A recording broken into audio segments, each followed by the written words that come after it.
Hello dear students, आज अपन conductor के बारे में पढ़ेंगे। कंडक्टर का कुछ स्पेसिफिक प्रॉपर्टी होता है with respect to charge and electric field, वो हमें जानना पहले ज़रूरी है, उसके बाद हम कंडक्टर के केसेस डील कर पाएंगे। तो 4 प्रॉपर्टी उसमें देखी गई हैं। पहली तो ये कि उस मेटेलिक बॉडी के अंदर, कंडक्टर के अंदर किसी भी पॉइंट पर E 0 होता है। दूसरी बात, मेटेलिक बॉडी के अंदर किसी भी पॉइंट पर कोई एक्सेस चार्ज नहीं होता। अगर कोई चार्ज अपन ने दिया है तो वो उसके आउटर सरफेस के ऊपर ही डिस्ट्रीब्यूट होता है, इस तरीके से कि अंदर इलेक्ट्रिक फील्ड 0 हो हर पॉइंट पे। तीसरी बात ये है कि अगर कोई कैविटी है मेटेलिक बॉडी के अंदर, तो वो कैविटी एम्प्टी कैविटी, उसके अंदर कोई चार्ज नहीं है, तो उस कैविटी के अंदर हर एक पॉइंट पर E 0 होता है। और चौथी प्रॉपर्टी ये है कि उस कंडक्टिंग बॉडी के अंदर जो वो एम्प्टी कैविटी है, उस एम्प्टी कैविटी की सरफेस पर किसी प्रकार का कोई चार्ज नहीं होता। तो ये 4 प्रॉपर्टी लिस्ट आउट कर लेते हैं, फिर हम कंडक्टर के बारे में आगे पढ़ना शुरू करेंगे। तो कंडक्टर प्रॉपर्टीज, पहली प्रॉपर्टी ये है कि E inside conductor at all points in electrostatic condition, ये जरूरी है बताना, इज 0। तो अगर हमने किसी चार्ज बॉडी को कंसिडर किया, जिस वक्त इसकी चार्जिंग कर रहे थे तब इसके ऊपर चार्ज आ रहा था और वो अलग अलग सरफेस चार्ज डेंसिटी के अनुसार इस पर डिस्ट्रीब्यूट हो रहा था। एक बार जब चार्ज डिस्ट्रीब्यूट हो रहा है तब तो इलेक्ट्रिक फील्ड अंदर कुछ होगी, लेकिन जब चार्ज डिस्ट्रीब्यूशन फाइनली स्टेबल हो गया, चार्ज मूवमेंट स्टॉप हो गया, इलेक्ट्रोस्टैटिक कंडीशन आ गई, तब इसके अंदर जो मेटल के अंदर फ्री इलेक्ट्रॉन्स होते हैं वो भी अब मूव नहीं कर रहे। इलेक्ट्रोस्टैटिक कंडीशन है, they are stationary, and since free electrons are not moving, therefore E must be 0 inside this conductor. Otherwise, if there is an electric field, these free electron will move. ठीक है। दूसरी property है any excess charge given resides on outer surface only in such a way E is 0 inside it। ठीक है ना। तो उसका भी यही लॉजिक है कि अगर बॉडी को अपन ने कोई चार्ज दिया है तो वो चार्ज इसके आउटर सरफेस पर ही डिस्ट्रीब्यूट होगा, अंदर कोई भी एक्सेस चार्ज पॉजिटिव या नेगेटिव नहीं होगा। अगर कोई एक्सेस चार्ज अंदर है तो फिर वही फ्री इलेक्ट्रॉन मूव करना शुरू कर देगा, एक इलेक्ट्रिक फील्ड जनरेट हो जाएगी इस चार्ज के कारण। तो यहाँ पर कोई चार्ज नहीं होना चाहिए इनसाइड ए मेटेलिक और कंडक्टिंग बॉडी। ऐसी कंडक्टिंग बॉडी है, ठीक है ना। तो इस कंडक्टिंग बॉडी के अंदर सब जगह E 0 होना चाहिए, फ्री इलेक्ट्रॉन मूव नहीं होना चाहिए। इस बात को ध्यान रखते हुए ये 2 इन्फरेंस हम निकाल सकते हैं। अब तीसरी प्रॉपर्टी की बात करते हैं। तो थर्ड प्रॉपर्टी है E inside an empty cavity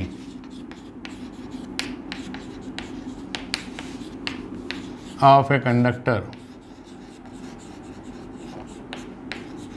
is 0 in electrostatic condition। ये बहुत महत्वपूर्ण बात है। तो इसको ऐसे समझिए कि ये कंडक्टर है, इसको चार्ज दिया, अब चार्ज कहाँ जाएगा, एक कैविटी है इसमें, चार्ज कहाँ जाएगा, तो अब चार्ज जो दिया आपने वो यहाँ आउटर सरफेस पर जाएगा और कुछ इस प्रकार जाएगा क्यों जाएगा बताता हूँ। और कुछ इस प्रकार जाएगा कि इस कैविटी के अंदर हर एक पॉइंट पर E0 हो। अच्छा, एक बात हम जानते हैं कि इस मेटेलिक बॉडी में, इस कंडक्टिंग बॉडी में, इलेक्ट्रोस्टैटिक कंडीशन में यहाँ पर जो फ्री इलेक्ट्रॉन है वो मूव नहीं कर रहा। इलेक्ट्रोस्टैटिक कंडीशन है मतलब यहाँ तो E0 है, ये तो हमें पता है। अब सवाल उठता है कैविटी के अंदर यहाँ भी E0 होगा क्या? ये चार्ज तो अपना इफेक्ट डालेगा ना। तो सोचिए कि अगर मैं एक लाइन इंटीग्रल परफॉर्म करूँ, ये है मेरा पॉइंट A और मैं ऐसे चला, B से होता हुआ C पे पहुँचा और फिर ऐसे मेटल के अंदर घूम के D पॉइंट से होता हुआ वापस A पर आ गया और एक क्लोज्ड लूप बना लिया। अब मुझे पता है कि इंटीग्रल dv को अपन ऐसे लिख सकते हैं minus integral E dot dl। dl मतलब वही ds, इसके अलावा अपन dl dl dl dl dl dl dl dl करते हुए A से लेके घूम के वापस A पर आ गए। तो ये क्लोज्ड पाथ है, क्लोज्ड लूप है। तो हम A से गए B, B से गए C, C से गए D और D से वापस A पर आ गए। तो इनिशियल पोटेंशियल क्या था? VA। फाइनल पोटेंशियल क्या है? VA। तो ये लेफ्ट हैंड साइड तो 0 आ गई, VA माइनस VA 0 आ गया। तो इससे हमें क्या समझ में आया कि ये जो कंप्लीट लूप पर इंटीग्रेशन परफॉर्म किया E डॉट DL, ये 0 है। तो इसको मैं दो पार्ट में ब्रेक कर सकता हूँ, A से B और B से C और फिर C से D होते हुए वापस A। अब ये क्लोज पाथ नहीं है इसलिए सर्कल नहीं बनाएंगे। अच्छा, इस पाथ में यहाँ पर तो E0 है, कौन से पाथ में? CDA। CDA वाले पाथ में तो E0 है, मेटल के अंदर है अपन। तो फिर ये इंटीग्रल तो 0 आएगा, इसका पता नहीं। अब ये 0 आएगा तो इसका मतलब ये भी 0 है। A to B to C। तो इससे आप क्या इन्फरेंस निकाल सकते हैं? तो इससे हम E dot DL A to C अगर 0 आ रहा है तो तीन तरह की पॉसिबिलिटी बन सकती हैं। देखो, पहली तो ये कि इसके अंदर E0 है, ये सत्य है, इसलिए E0 है तो E डॉट DL 0 आना ही है, तो ये सत्य है। दूसरी, एक ने बोला कि नहीं मान लो कि इलेक्ट्रिक फील्ड इंटेंसिटी की डायरेक्शन, ये डॉट प्रोडक्ट 0 है ना, हमेशा DL वेक्टर के परपेंडिकुलर रहती है। कुछ इस तरह की इलेक्ट्रिक फील्ड है कि हमारा जो अपन ने इंटीग्रेशन परफॉर्म किया है, E is always perpendicular to DL। तो उसका एक कॉन्ट्रेरी स्टेटमेंट ये आएगा कि भैया जिधर भी आप इलेक्ट्रिक फील्ड मान रहे हो वहाँ कोई इलेक्ट्रिक फील्ड अगर अंदर है तो फिर उसी के अलॉन्ग एक इलेक्ट्रिक लाइन ऑफ फोर्स होगी, तो उसी के अलॉन्ग ये पाथ ABC चूज़ कर लो। क्यों परपेंडिकुलर करते हो? तो फिर ये 0 आना चाहिए, पर वो नहीं आएगा। अगर इलेक्ट्रिक लाइन ऑफ फोर्स के अलॉन्ग मान लो इधर ऐसी इलेक्ट्रिक लाइन ऑफ फोर्स होती तो ये 0 नहीं आता E डॉट DL। तो हम अपना ये पाथ ही चेंज कर लेंगे, उस इलेक्ट्रिक लाइन ऑफ फोर्स के अलॉन्ग ABC पाथ ले लेंगे। ये तो हर कंडीशन में ये सत्य है, इसलिए कोई इलेक्ट्रिक लाइन ऑफ फोर्स अंदर नहीं हो सकती। ये बात ख़त्म हो गई। तीसरे ने कहा कि भाई ऐसा भी तो हो सकता है कि आधे रास्ते तो ये इलेक्ट्रिक फील्ड लाइन DL के अलॉन्ग थी तो E डॉट DL पॉजिटिव आ रहा था। E डॉट DL का मतलब E DL into cosine of angle between them, तो cos 0 1 होता है। और आधे रास्ते ये नेगेटिव आ रहा था क्योंकि इलेक्ट्रिक फील्ड लाइन जो है ना वो हमारे पाथ BC के अपोजिट डायरेक्शन में थी। तो यह भी संभव नहीं है क्योंकि ऐसे अगर इलेक्ट्रिक लाइन ऑफ फोर्स को आप इमेजिन करोगे, ऐसी इलेक्ट्रिक फील्ड को अगर आप इमेजिन करोगे तो electric line of force is terminating at this point, therefore there must be some negative charge inside here. पर हमें पता है कि ये कैविटी कैसी है? एम्प्टी, इसके अंदर कोई चार्ज नहीं है, इसलिए ये पॉसिबिलिटी भी नहीं हो सकती कि आधे रास्ते E डॉट DL पॉजिटिव हो जाए, आधे रास्ते नेगेटिव हो जाए। तो सिर्फ एक ही पॉसिबिलिटी है, पॉसिबिलिटी नंबर 1, कि E must be zero at all the points inside an empty cavity. Empty मतलब उसके अंदर कोई चार्ज नहीं होना चाहिए, चार्ज नहीं होना चाहिए, ये माइनस क्यू चार्ज नहीं है। तो फिर हम ये कह सकते हैं कि E हर एक पॉइंट पर इनसाइड दिस कैविटी जीरो है अंडर इलेक्ट्रोस्टैटिक कंडीशन। ठीक है, नेक्स्ट चौथी प्रॉपर्टी है any excess charge given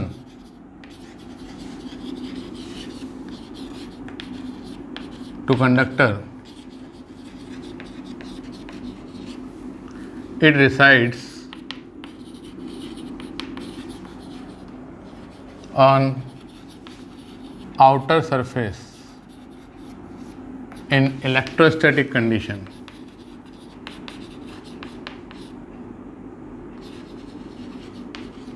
and there is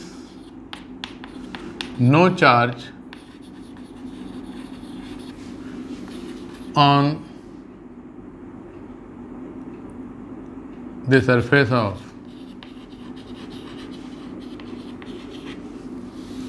empty cavity inside it।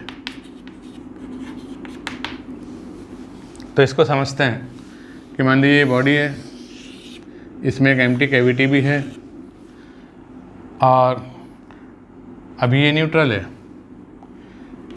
यहाँ मेटल है, यहाँ मेटल है। अब इसको कुछ चार्ज दिया तो वो चार्ज पूरा की पूरा आउटर सरफेस पर ही जाएगा। देखो यहाँ तो एक्सेस चार्ज हो नहीं सकता, ये तो हम पहले प्रूव कर चुके हैं, नहीं तो यहाँ से फ्री इलेक्ट्रॉन मूव करना शुरू कर देगा और इलेक्ट्रोस्टैटिक कंडीशन है। तो फिर एक पॉसिबिलिटी ये बनी कि भाई ऐसा भी तो हो सकता है कि यहाँ इस inner surface of the metallic body, ये आउटर सरफेस है तो ये इनर सरफेस है, या यूँ कह लो कि ये सरफेस ऑफ कैविटी है, यहाँ कैविटी है और इसकी ये सरफेस है, तो इसके ऊपर कुछ चार्ज आ जाए।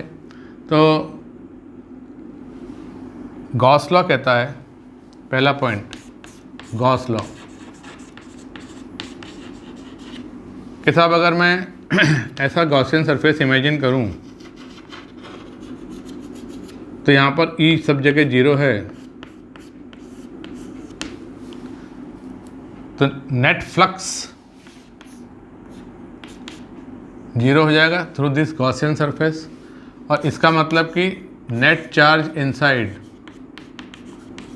जीरो हो जाएगा। तो इससे इतना ही समझ में आया कि इसके अंदर नेट चार्ज जीरो है। अब चार्ज यहाँ तो है नहीं, ये तो हम पहले समझ चुके हैं कि मेटेलिक बॉडी में तो चार्ज नहीं है। तो ये पॉसिबिलिटी है कि चार्ज इस सरफेस पर हो, मेटल की बॉडी पर ना हो, मेटेलिक बॉडी के सरफेस पर हो। अब सोचो कि अगर मान लो नेट चार्ज जीरो होने के लिए हमने ये कल्पना करी कि जितना पॉजिटिव चार्ज इस सरफेस पर यहाँ है उतना ही नेगेटिव चार्ज सरफेस के किसी दूसरे हिस्से पर भी है, तो नेट चार्ज इनसाइड जीरो हो गया। पर अगर आप ऐसी कल्पना करते हो तो इलेक्ट्रिक फील्ड लाइन आ जाएगी, और इलेक्ट्रिक फील्ड लाइन आ जाएगी तो उसके अलाउंग अपन वो इंटीग्रेशन परफॉर्म कर लेंगे। तो ये संभव नहीं है, कौन सा integral E dot d l equal to zero, जो प्रॉपर्टी नंबर 3 में अपन ने देखा था, यह संभव नहीं है कि यहाँ इलेक्ट्रिक फील्ड लाइन आ जाए, क्योंकि हमें यह भी पता है कि यहाँ भी ई जीरो होना ज़रूरी है, जो कि हमने प्रॉपर्टी नंबर 3 में प्रूव किया है। तो ई यहाँ भी जीरो है, ई यहाँ भी जीरो है। इस ई के जीरो होने से, इस गॉस लॉ को लगाने से हमें ये पता पड़ा कि नेट चार्ज इनसाइड जीरो है, तो सरफेस के ऊपर कोई चार्ज नहीं हो सकता। यहाँ तो नहीं है इस बॉडी में, इस लोकेशन पर यहाँ तो नहीं है, सरफेस की ही बात बची। तो सरफेस पर दो बातें हैं, या तो कि चार्ज जीरो ही हो, या तो कि आधा पॉजिटिव आधा negative, equal in magnitude opposite in sign, ऐसा हो। तो ये सेकंड वाली प्रोबेबिलिटी संभव नहीं है, नहीं तो फिर इलेक्ट्रिक फील्ड यहाँ जनरेट हो जाएगी, इलेक्ट्रिक लाइन ऑफ फोर्स आ जाएगी। इसलिए पहली प्रोबेबिलिटी क्या थी कि यहाँ सरफेस पर हर जगह चार्ज जीरो हो। तो दूसरी बात ये कि E must be zero inside empty cavity.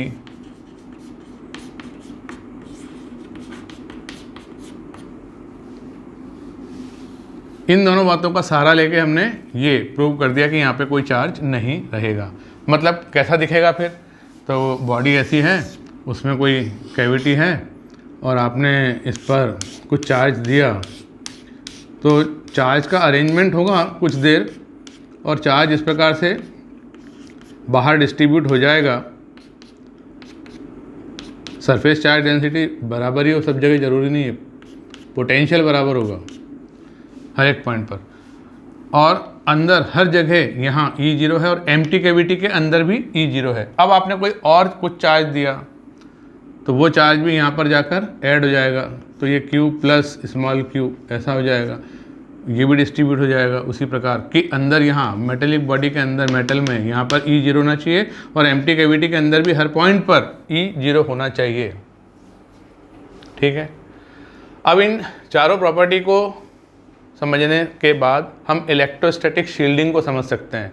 Electrostatic shielding क्या कहती है कि अगर चारों तरफ से एक कवर बना लिया जाए मेटेलिक बॉडी का, मेटल है ये, तो बाहर रखे हुए किसी भी चार्ज, किसी भी इलेक्ट्रिक फील्ड का अंदर कोई इफेक्ट नहीं होगा, यहाँ तो E0 ही होगा। तो ये वाला रीजन जो है अंदर वाला कैविटी वाला, ये शील्डेड है outside electric field, electric charge से, और इसका यूज़ करते हैं अपन के कोई इलेक्ट्रिकल या मैग्नेटिकल सर्किट यहाँ पर अंदर रखना हो, protected from any external electric field, तो हम इसको यहाँ रख सकते हैं। This is concept of electrostatic shielding.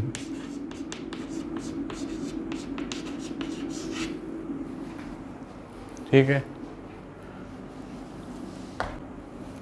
अब इसके बाद अपन गॉस लॉ को अप्लाई करके कंडक्टर के लिए magnitude of electric field intensity E 3 cases में देखेंगे। एक तो लार्ज इनफाइनाइट प्लेन शीट, दूसरा लॉन्ग सिलेंडर और तीसरा स्फीयर। तो पहला वाला केस लेते हैं अपन, E नियर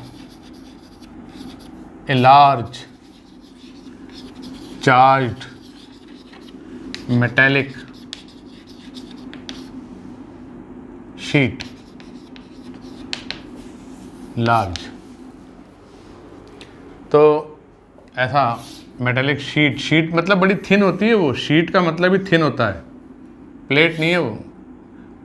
प्लेट भी कहें तो आप मान के चलना कि वो बहुत थिन है, जब तक कि उसकी थिकनेस ना दी जाए उसको क्या मानेंगे अपन, बहुत थिन है।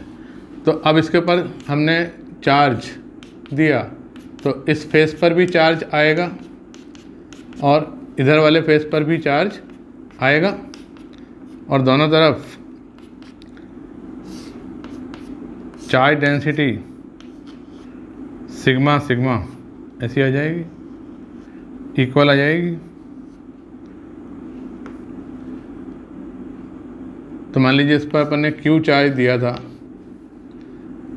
और एक फेस का एरिया है A और दूसरे फेस का भी एरिया है A और ये नेग्लिजिबली स्मॉल एरिया है, ये वाला नेग्लिजिबली स्मॉल एरिया है।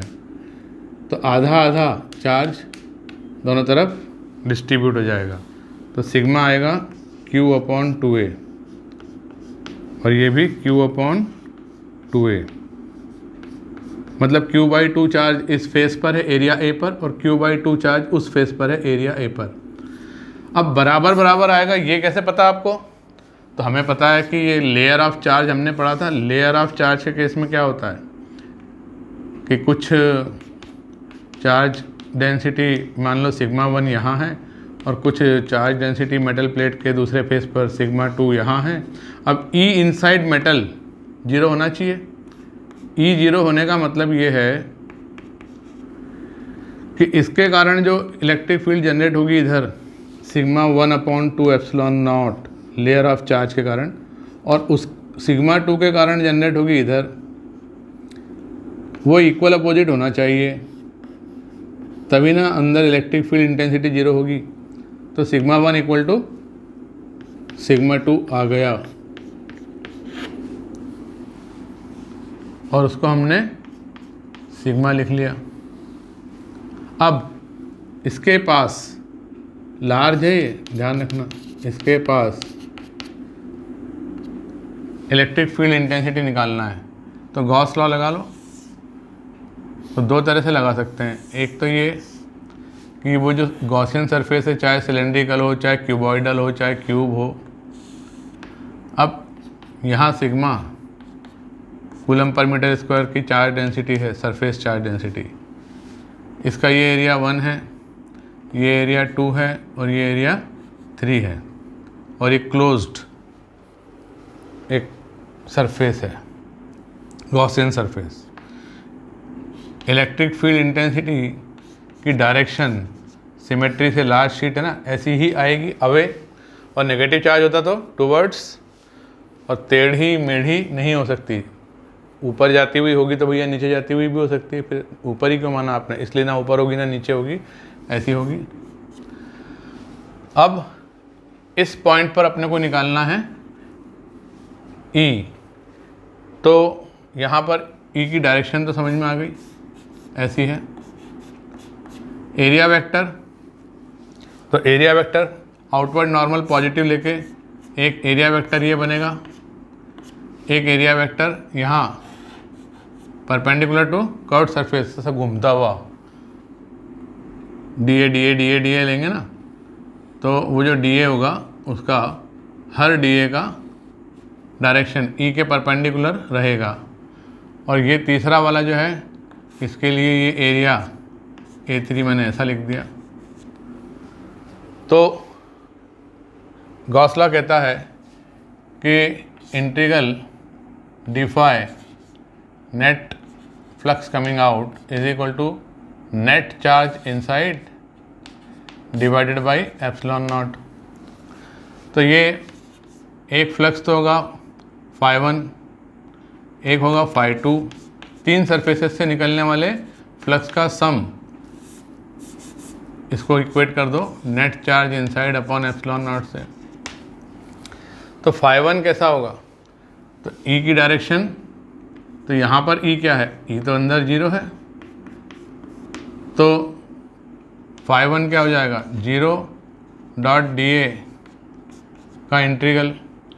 φ2 क्या हो जाएगा, यहाँ पर जो भी अंदर बाहर E हो, पर वो dA वेक्टर के तो परपेंडिकुलर ही रहेगी, क्योंकि यहाँ सिर्फ यहाँ पर है इलेक्ट्रिक फील्ड इंटेंसिटी ऐसी, और dA जो लोगे आप, वो इस कर्व्ड सरफेस के टेंजेंशियल रहेगी E और परपेंडिकुलर रहेगा dA वेक्टर। उस कर्व्ड सरफेस के टेंजेंशियल रहेगी E और परपेंडिकुलर रहेगा dA वेक्टर। तो ये हमेशा cos 90 की टर्म आएगी इसमें। और तीसरी जो है वो E इंटू ये जो भी एरिया है, मान लो कि ये जो एरिया है ना A1 A3, इसको मैंने A कहा, बराबर ही है ये, तो तीसरा वाला टर्म हो जाएगा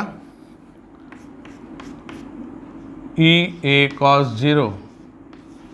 और ये कुल मिलाकर अंदर कितना चार्ज है, इस गॉसियन सरफेस के अंदर यहाँ पर चार्ज है, चार्ज डेंसिटी क्या है, सिग्मा, तो sigma into A total charge inside Gaussian surface. तो ये क्या हो गया, 0 + 0 + EA is equal to sigma A upon epsilon naught. तो सिग्मा कितना, E कितना आया, तो E आया सिग्मा अपॉन एप्सिलॉन नॉट। तो ये एक्सप्रेशन हो गया।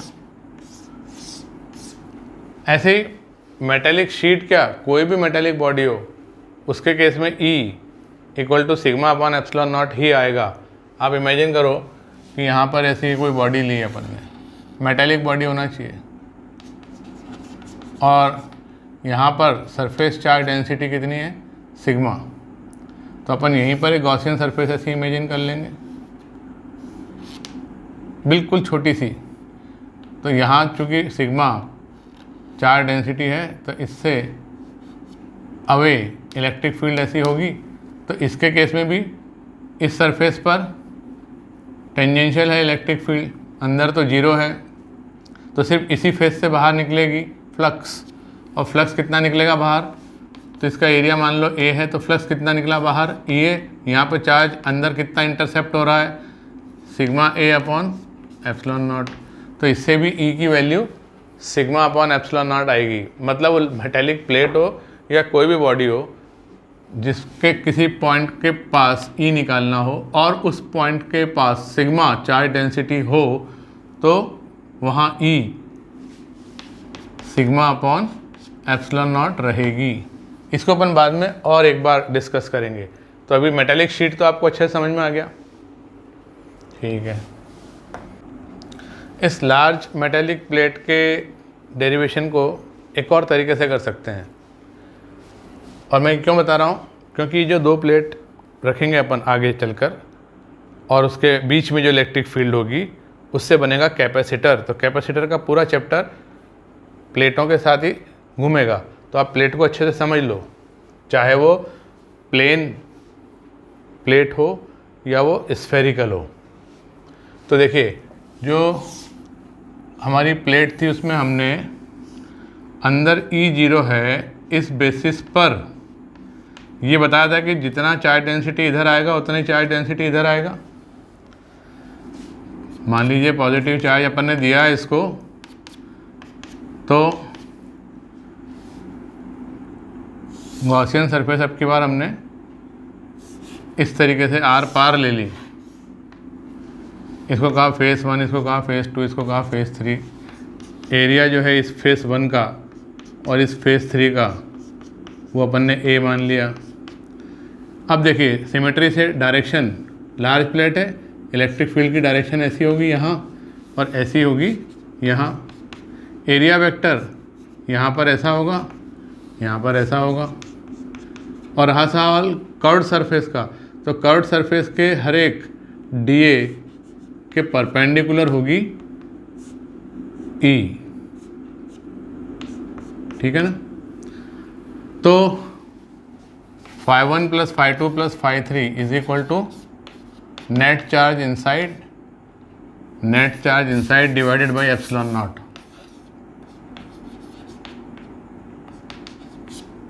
ये गॉस लॉ लगाया तो φ1 कितना आएगा, E × A × cos 0। φ2 कितना आएगा, ये तो परपेंडिकुलर है तो ये हो जाएगा इंटीग्रल E dA cos 90। और φ3 कितना आएगा, तो E और A सेम डायरेक्शन में है तो ये हो जाएगा EA cos 0 is equal to net charge inside कितना है। तो देखो कुछ चार्ज तो यहाँ पर है ना, और कुछ चार्ज यहाँ पर भी है। सिग्मा × A यहाँ पर है और सिग्मा × A यहाँ पर है। चार्ज सिग्मा चार्ज डेंसिटी है, A इसका एरिया है। तो यहाँ पर चार्ज सिग्मा है और यहाँ पर भी सिग्मा है, तो टोटल कितना हो गया 2 sigma A upon epsilon naught. यहाँ से EA + EA 2EA is equal to 2 sigma A upon epsilon naught. तो 2A से 2A कटा कैंसिल हो जाएगा, तो E क्या बचेगा, वही आ गया सिग्मा अपॉन एप्सिलॉन नॉट। तो इस तरीके से भी कर सकते हैं। नेक्स्ट है इन्फाइनाइटली लॉन्ग मेटालिक या conducting cylinder.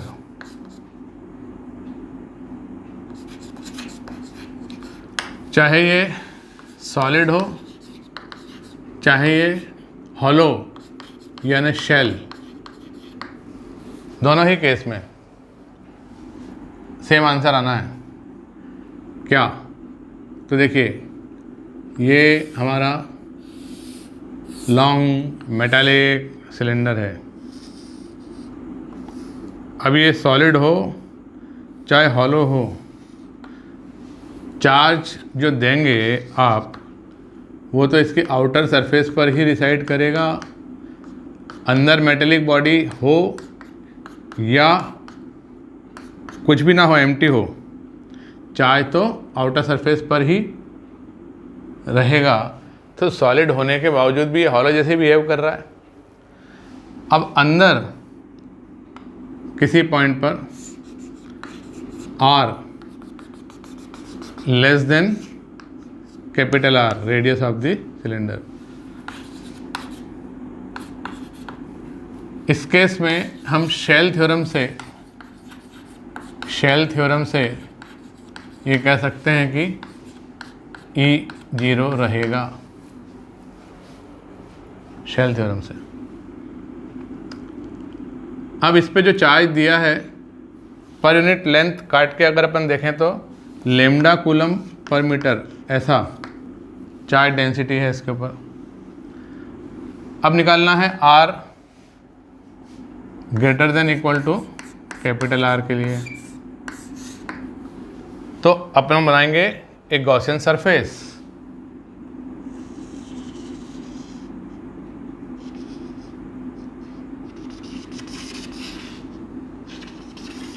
Of radius small r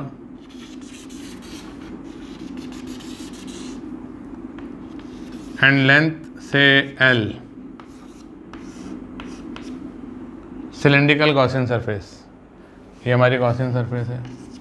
इसका ये फेस 1 है, ये फेस 2 है और ये फेस 3 है। अब डायरेक्शन गॉस लॉ नहीं बताता, आपको सोचना है कि इसके पास डायरेक्शन कैसी होगी, ऐसी, ऐसी या ऐसी। अवे होगी, पहली बात तो पॉजिटिव चार्ज है तो ऐसी ही होगी सिमेट्री से, ऐसी नहीं हो सकती। और इसी प्रकार से इधर भी इलेक्ट्रिक फील्ड की डायरेक्शन ऐसी आएगी। लॉन्ग है तो फेस 1 और फेस 3 के तो टेंजेंशियल रहेगी ये, तो 1 और 3 से तो कोई फ्लक्स क्रॉस नहीं हो रहा, कोई इलेक्ट्रिक फील्ड लाइन क्रॉस नहीं हो रही। ये ई है ऐसा।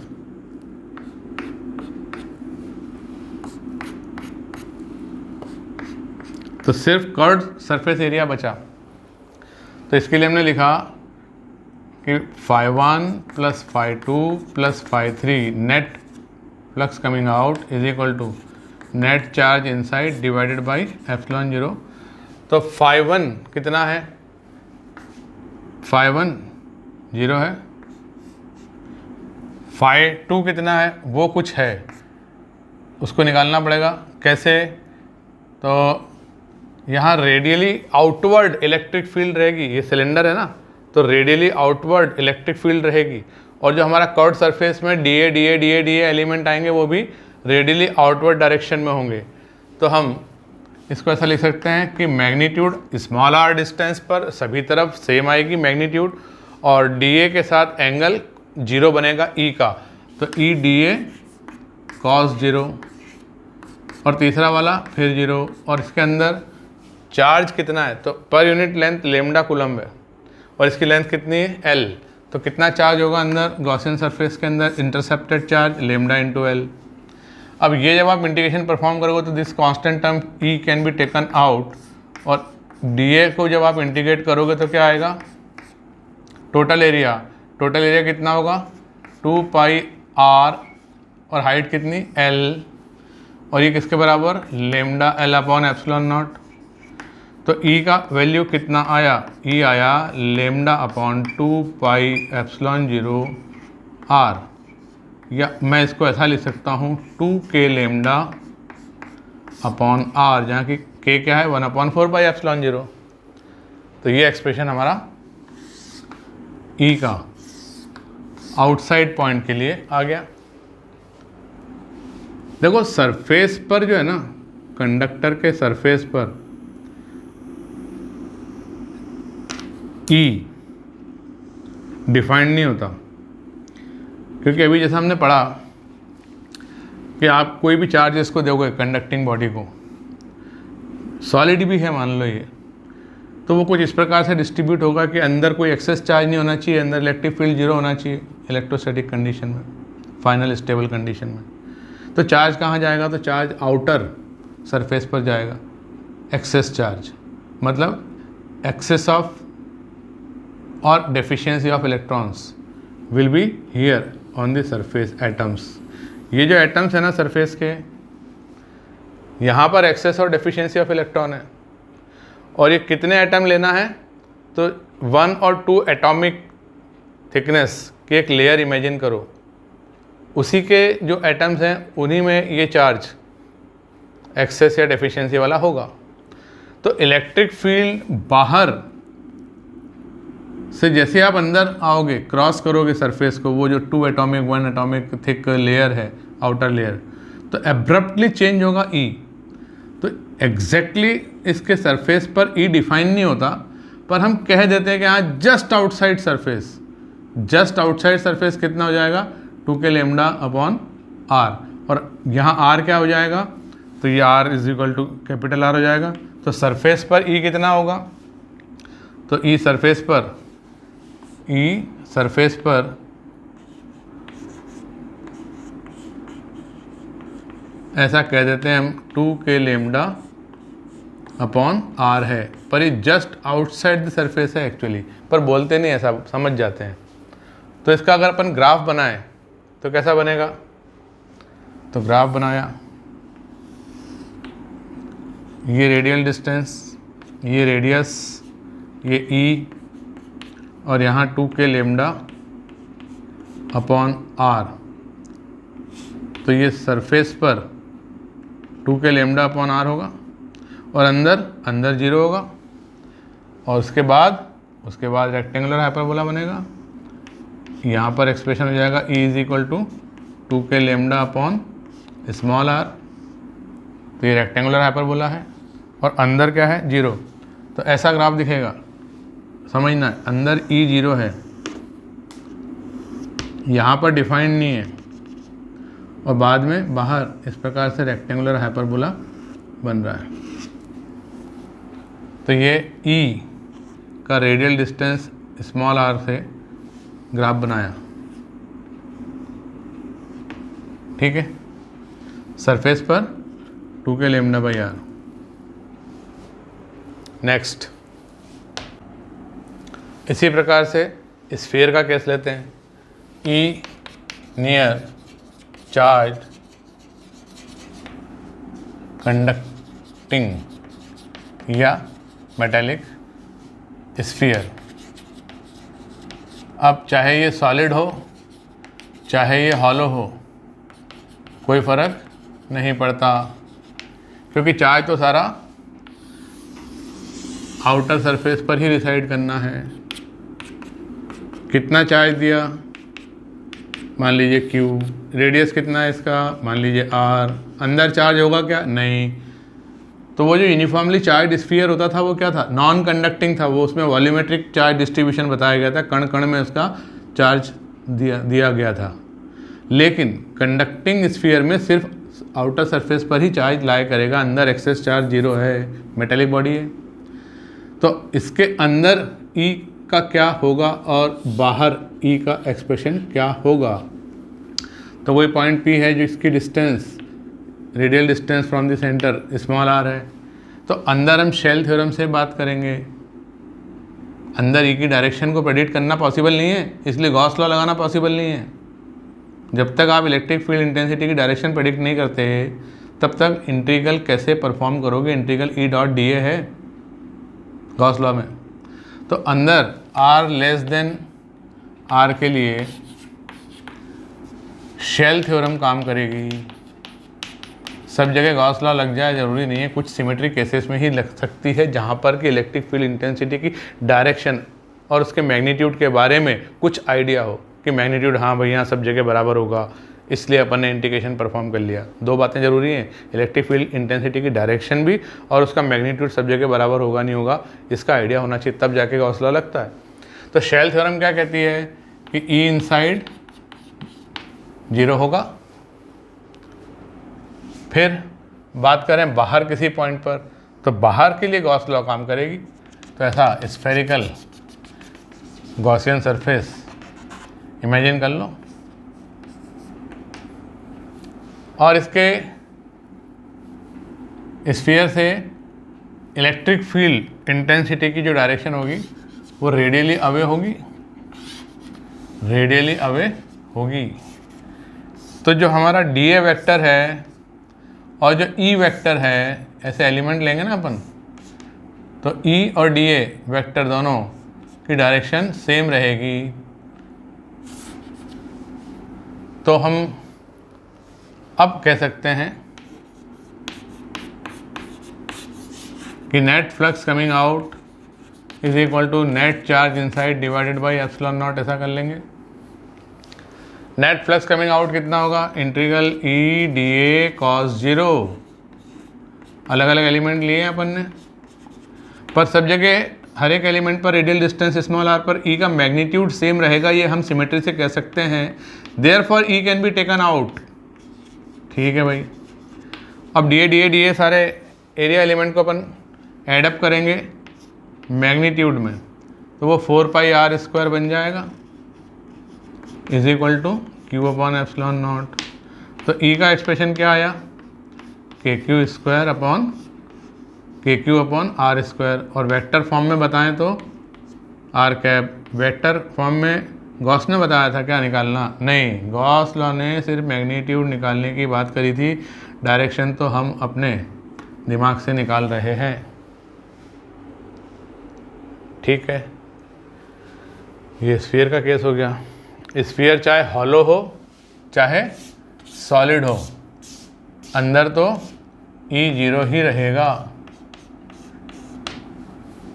सारा चार्ज सरफेस पर ही आएगा, वही 1 to 2 एटॉमिक थिक लेयर में। इसीलिए सरफेस पर बोलना ठीक नहीं है कि कितना इलेक्ट्रिक फील्ड इंटेंसिटी है। Just outside the surface, just outside the surface, इस पॉइंट सरफेशियल पॉइंट कह रहे हैं अपन एस पर, ई कितना हो जाएगा, K Q upon are square. Small R की जगह कैपिटल आर रख दिया।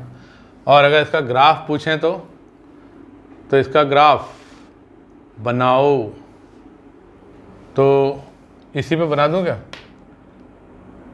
इसका ग्राफ इसी पे बना दूं। मान लो कि ये इलेक्ट्रिक फील्ड इंटेंसिटी है, वाई एक्सिस है ये, और ये एक्स एक्सिस है। यहाँ लिया अपन ने ई और यहाँ लिया आर, तो ग्राफ कैसा दिखेगा, तो अंदर तो ई 0 है, सरफेस पर आते ही यहाँ सरफेस पर कितना हो जाएगा, तो सरफेस पर हो गया K Q upon are square.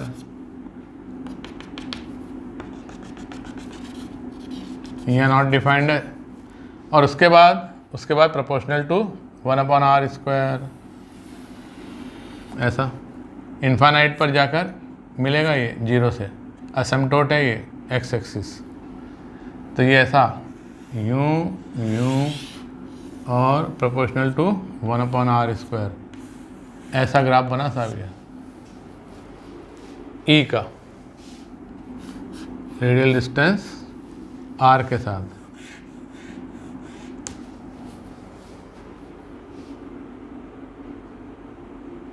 Magnitude की बात चल रही है। और ऐसे इधर भी अगर आप आओगे तो इधर भी सरफेस तक तो ये 0 रहेगा, उसके बाद ये 4 के क्यू बाई आर हो जाए, आर स्क्वायर, सॉरी 4 के क्यू, कहाँ से 4 के q by are square, k q by are square. और उसके बाद फिर ये proportional to 1 upon are square, यहाँ पर E proportional to 1 upon are square, यहाँ भी E proportional to 1 by are square, ऐसा ग्राफ बन जाएगा। और यहाँ 0, ठीक। अब बात करते हैं electric potential for this solid sphere. तो टू फाइंड वी नियर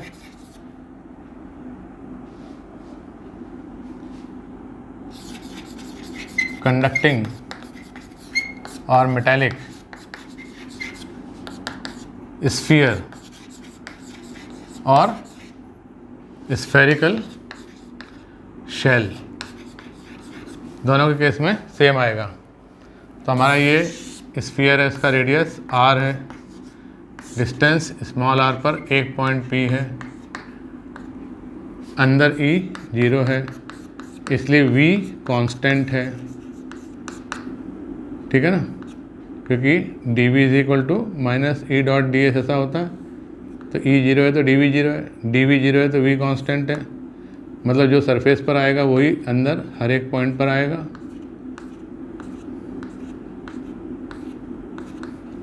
बाहर V कैसे निकालोगे, तो बाहर V का एक्सप्रेशन E से निकालेंगे। E क्या है, KQ बाई आर स्क्वायर। मान लो इस पर टोटल चार्ज कितना है, Q। सॉलिड हो चाहे हॉलो हो, चार्ज तो आउटर सरफेस पर ही डिसाइड करेगा, अंदर हवा हो या मेटल हो कोई फ़र्क नहीं पड़ता। डायरेक्शन आर कैप, तो फिर हमने लगाया d V is equal to minus E dot d S. Infinite से हम चलकर आ रहे हैं, इन्फानाइट पर पोटेंशियल 0 मानते हैं और r डिस्टेंस पर पोटेंशियल v निकालना है। तो v minus 0 is equal to minus integral e का magnitude KQ by are square, ds का magnitude minus dr is a negative quantity और ये है मैग्नीट्यूड, इसलिए माइनस लगा दिया। और इलेक्ट्रिक फील्ड की डायरेक्शन थी ऐसी और डिस्प्लेसमेंट की डायरेक्शन थी ऐसी। इन्फानाइट से आ रहे हो ना, तो इनके बीच में एंगल फाई। तो v का एक्सप्रेशन क्या बोलता, माइनस माइनस कैंसिल हो गया, एक माइनस बचा, कहाँ से कहाँ तक, इन्फानाइट से रेडियल डिस्टेंस r तक। तो ये KQ हो जाएगा बाहर, integral dr upon r from infinity to r। ठीक है, तो ये इंटीग्रेशन जब परफॉर्म करोगे तो r रेस टू माइनस 1 का r रेस टू माइनस 2 का integral r raise to minus 1 upon minus 1, तो वो जो अपॉन माइनस 1 आ रहा है ना, उससे अपन ने इसको प्लस कर दिया, माइनस को बाहर निकाल लिया। तो v का एक्सप्रेशन क्या आ गया, KQ बाई आर। सरफेस पर कितना होगा, सरफेस पर KQ by capital R। Graph कैसा बनेगा, तो इसका ग्राफ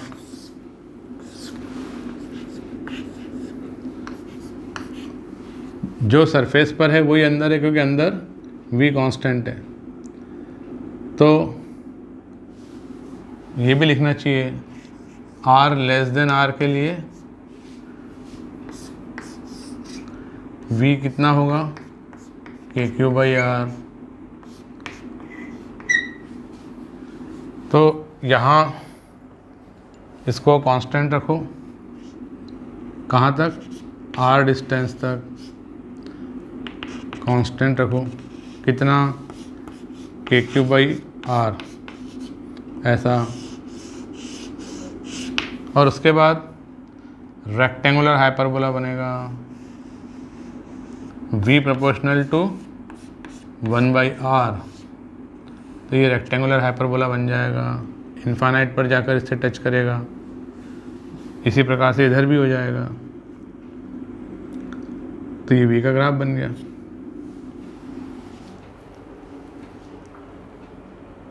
ठीक है, अब इस पर एक छोटा सा क्वेश्चन करते हैं। मान लो कि यहाँ दो कंडक्टिंग स्मॉल स्फीयर्स हैं, दो कंडक्टिंग स्मॉल स्फीयर्स हैं, कंडक्टिंग स्मॉल स्फीयर्स। इस पर चार्ज है मान लीजिए Q1, इस पर चार्ज है मान लीजिए Q2। इसका रेडियस है मान लीजिए कितना, R1 और इसका R2, और इनके बीच की डिस्टेंस बहुत ज़्यादा है, तभी तो ये स्मॉल है।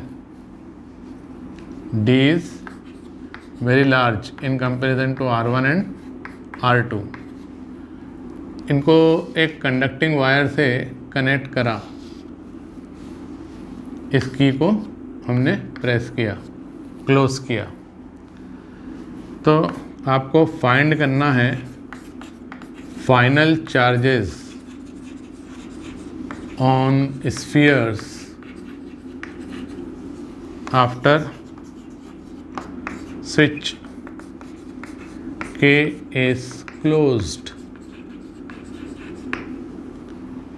तो ये है हमारा क्वेश्चन। अब देखो साहब, चार्ज फ्लो करेगा कंडक्टिंग वायर से। ये क्या है? Conducting wire. और क्या, रस्सी से थोड़ी इसको कनेक्ट करेंगे, रस्सी से क्यों जोड़ेंगे? कंडक्टिंग वायर से। तो कंडक्टिंग वायर से चार्ज फ्लो हो सकता है हायर पोटेंशियल से लोअर पोटेंशियल की तरफ। इलेक्ट्रिक फील्ड जनरेट होगी, उसी डायरेक्शन में चार्ज फ्लो होगा। तो चार्ज कब तक फ्लो होगा? तो देखो साहब, सॉल्यूशन, चार्ज फ्लोज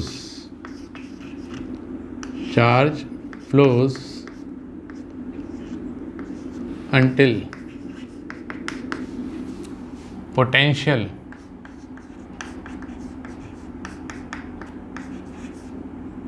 इक्वलाइज। जब तक एक हायर पर है एक लोअर पर है तब तक चार्ज फ्लो होता रहेगा। जब पोटेंशियल दोनों के बराबर हो जाएंगे तब चार्ज फ्लो होना बंद हो जाएगा। एंड फाइनल चार्जेस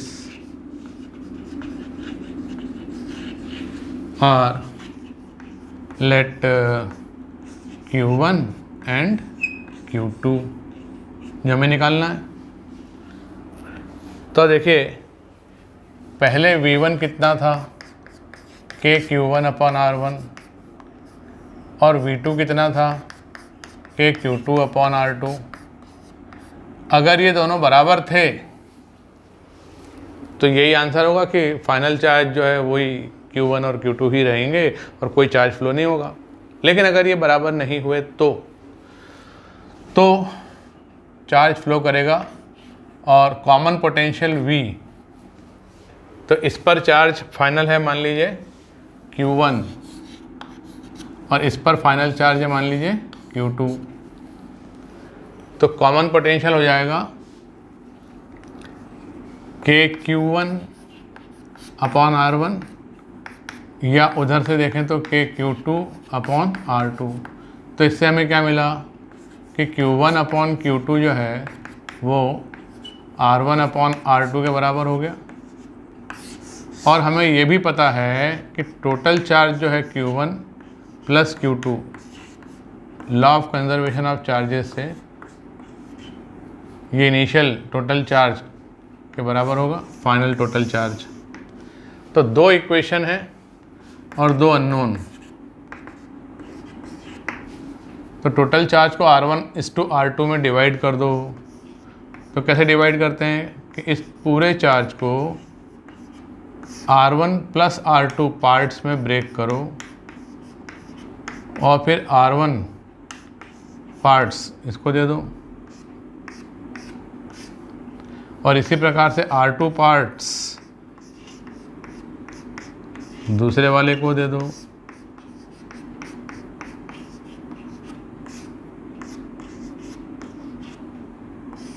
तो R1:R2 में ये डिवाइड हो गए।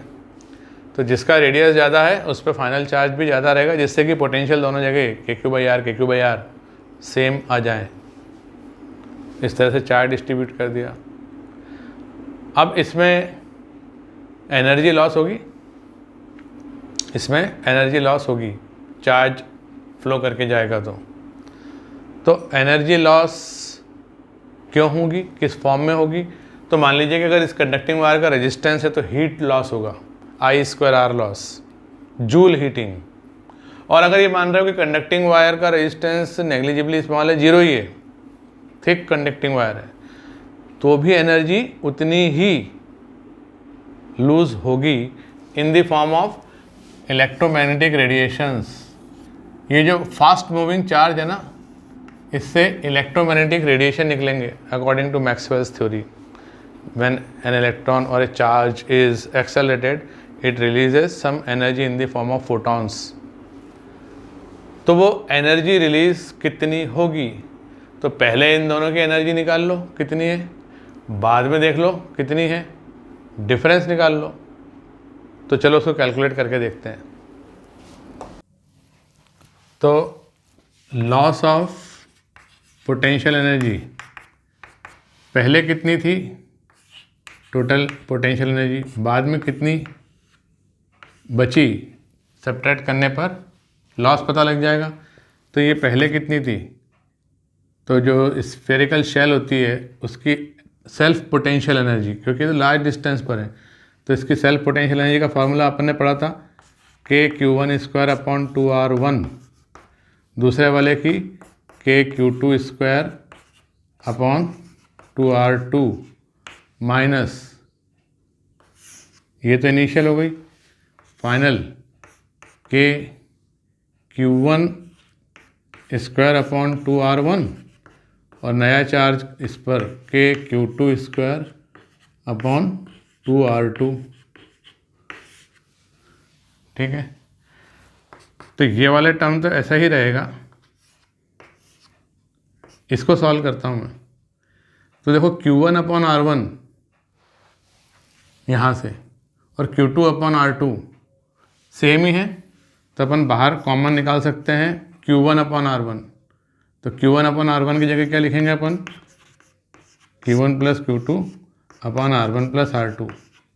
अंदर क्या बचेगा, अंदर बचेगा यहाँ से एक Q1 और यहाँ से एक Q2, तो Q1 + Q2 बचा, मतलब वो फिर Q1 + Q2 के बराबर है। तो फाइनल आंसर क्या हो जाएगा, ये हो जाएगा KQ1²/2R1 + KQ2²/2R2 minus KQ1 + Q2 का होल स्क्वायर अपॉन, यहाँ से ये 2 भी बाहर आएगा भाई, ये 2 भी आएगा, 2R1 + R2। ऐसा ये लॉस ऑफ पोटेंशियल एनर्जी का एक्सप्रेशन आ गया। और मैंने बताई दिया आपको कि या तो जूल हीट अगर इसका रेजिस्टेंस है तो, और इस कंडक्टिंग वायर का रेजिस्टेंस नहीं है तो फोटॉन के रूप में मैक्सवेल थ्योरी के हिसाब से। ठीक है, उसी प्रॉब्लम में ये 2 कंडक्टिंग स्फीयर हैं, चार्ज इस पर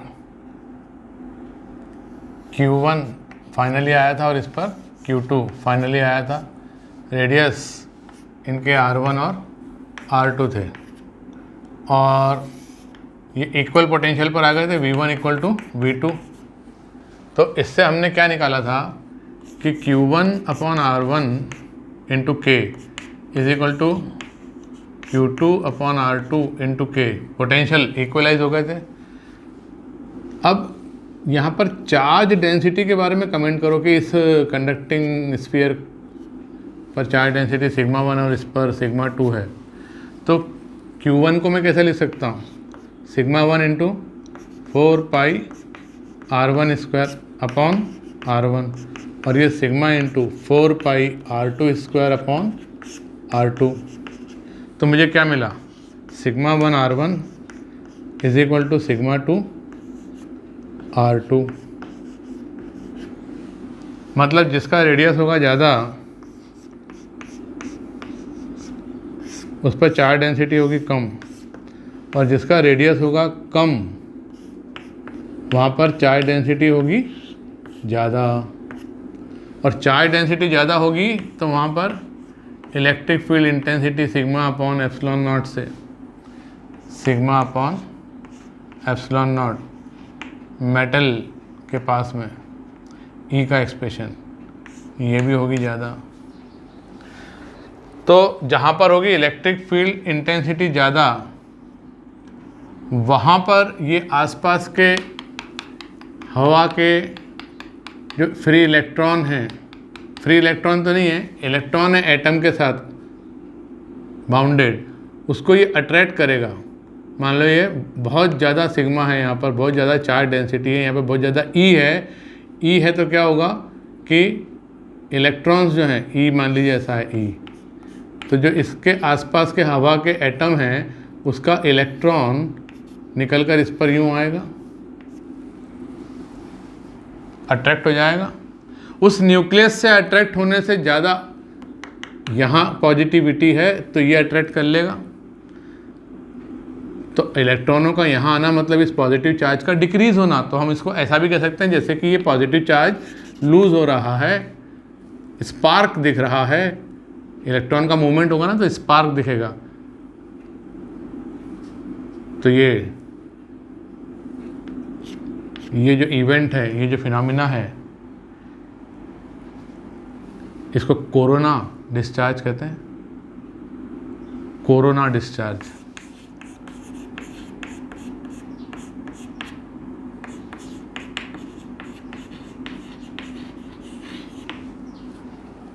कोरोना डिस्चार्ज क्या है कि जो शार्प पॉइंट्स होते हैं ना किसी मेटेलिक बॉडी में,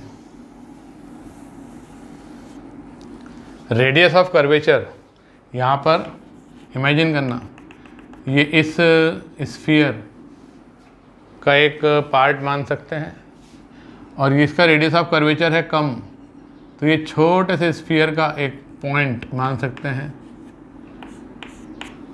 तो आर ए जो है रेडियस ऑफ कर्वेचर वो आर बी से ज़्यादा है, तो जब आप इसके ऊपर चार्ज दोगे तो सिग्मा सब जगह एक सरी का नहीं होगा, पोटेंशियल सेम रहेगा, सब जगह पर पोटेंशियल सेम रहेगा कि फ्री इलेक्ट्रॉन हायर पोटेंशियल से लोअर पोटेंशियल पर जाते हैं तो कोई मूव ना करे। अंदर तो ई जीरो है, अंदर एक्सेस चार्ज भी जीरो है, ये कंडक्टर है, पर चार्ज डेंसिटी अलग अलग जगह पर अलग अलग होगी।